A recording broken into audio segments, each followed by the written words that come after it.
They are the tiniest addicts. The tragic symptom of a problem out of control in America. Recent news coverage has focused on drug-addicted newborns as an alarming new trend. Oxytots, hooked on prescription painkillers their mothers are abusing. The problem is exploding. Some consider it a tidal wave. But this isn't the first time we've been warned of this kind of epidemic. In the 1980s, it was crack babies. The number of so-called cocaine babies is growing at an astonishing rate. And back then, the media predictions were even more dire. They're very, very high risk for cerebral palsy, mental retardation. These children, who are the most expensive babies ever born in America, are going to overwhelm every social service delivery system that they come in contact with throughout the rest of their lives. Nearly 3 decades later, have we learned the right lessons from the crack baby era? I'm supposed to be a victim of that crack era.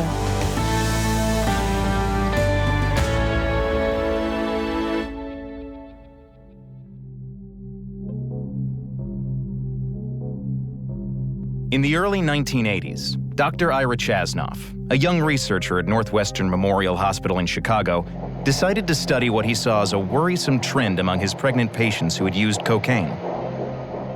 Women were coming in and their babies were looking different when they were born. They had higher rates of prematurity, and they had higher rates of newborn seizures and other complications.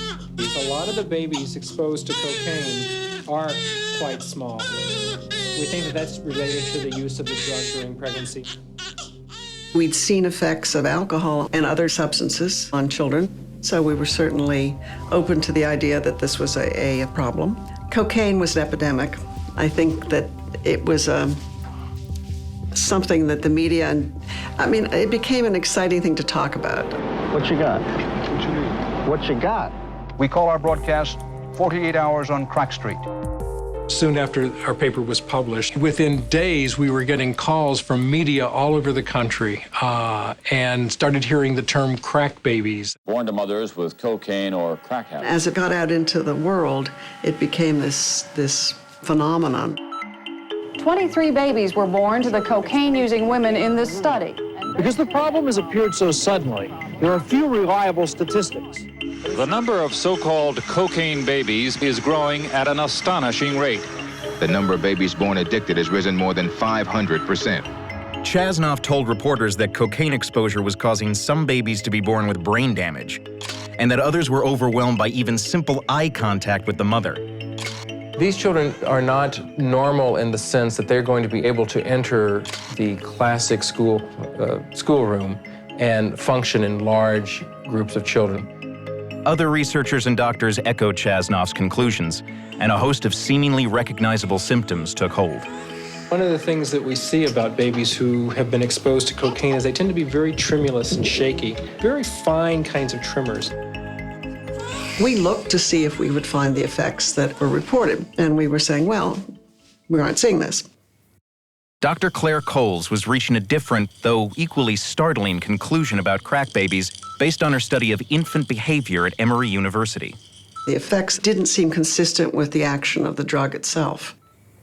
Many of the children who were the so-called classic cocaine babies were premature babies. And the symptoms that were seen on the videos, on television, the tremoring arms and all that, that was prematurity. You could have taken any premature baby and gotten the same image.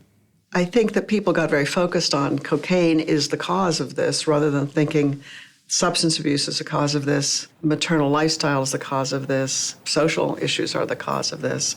But Coles' findings didn't fit within the narrative of what had become a national scare. Cocaine. Crack. If you use drugs while you're pregnant, your baby can die. There's a whole lot of people who feel that if you can just scare people sufficiently about something,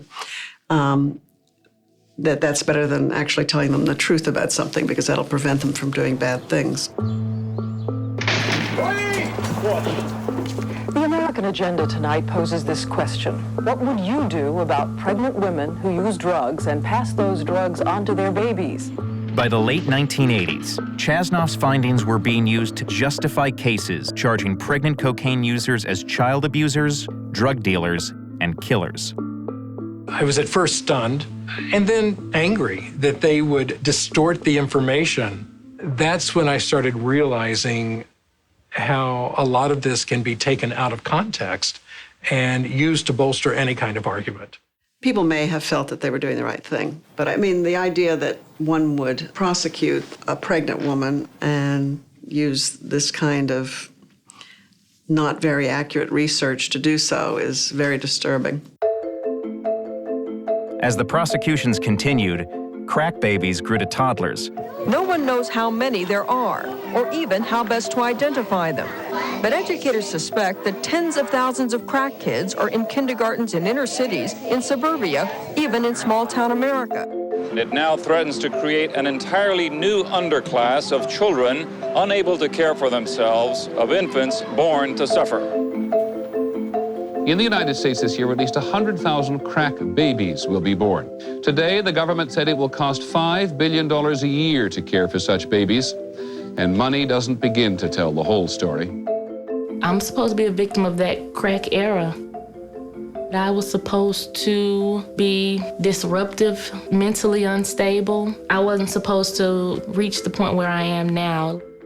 The initial hypothesis is that drug abuse would lead to huge physical deformities, huge mental deformities in children. And, you know, in myself, I didn't see any of those things. So it will be easy for me to believe that that science doesn't hold true. 3 decades since Chasnoff's initial research, which focused on just 23 babies, long-term studies have found only subtle changes in the brains of cocaine-exposed research subjects like Stone. There's no particular evidence of this social-emotional deficit. You're not seeing really broad-scale, severe developmental problems, as was predicted. The schools have not been overwhelmed by the flood of cocaine-exposed children. In fact, Stone became the first in her family to graduate from college. In learning that I had been exposed, I kind of told myself I'm not going to make this an issue. Whatever I have to do to get around what the effects may be, I'll do that.